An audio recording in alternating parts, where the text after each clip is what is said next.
District Korangi press club पर सदरकाठी उम्मीदवार NA 233 और NA 234 फराज रहमान ने मीडिया नुमाइंदगान से प्रेस कॉन्फ्रेंस की। इस हवाले से मज़ीद तफसीलात जानते हैं कराची से नुमाइंदा जावेद महमूद अराइन से। जी जावेद, क्या तफसीलात हैं आपके पास, बताइएगा। जी बिल्कुल, डिस्ट्रिक्ट कोरंगी प्रेस क्लब पर सदरकाठी उम्मीदवार NA 233 और NA 234 फराजुर रहमान ने प्रेस कॉन्फ्रेंस करते हुए कहा, मेरा मंशूर है कि अवाम को नौकरी नहीं बल्कि इनको कारोबार करवा कर दूंगा ताकि हर शख्स अपने पाँव पर खड़ा हो सके। हम नौजवानों को भी अपने पाँव पर खड़ा करेंगे। कोरंगी 25% टैक्स देता है और कोरंगी सहूलियात से महरूम है। मेरा निशान लैपटॉप है जो कि नौजवान के मुस्तकबिल का निशान है। मैं कामयाब होकर कराची की आवाम का मुकदमा लड़ूंगा, मज़दूरों के हकूक़ की आवाज़ उठाऊंगा।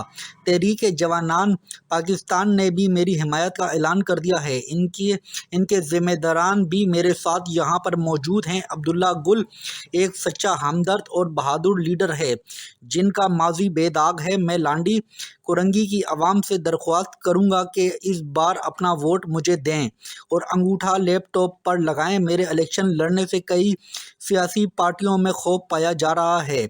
अब लांडी कोरंगी की आवाम को अपना मुस्तकबिल खुद बदलना होगा।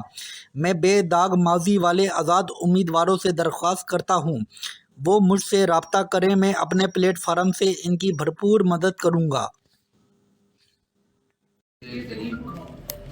मेरे प्यारे दोस्तों, साथियों और तमाम प्रेस और मीडिया के दोस्तों, आप सोच रहे होंगे कि यार फराजुर रहमान जो है प्रेसिडेंट काटी है और उसको क्या सूझी कि वो इलेक्शन के अंदर आ गया।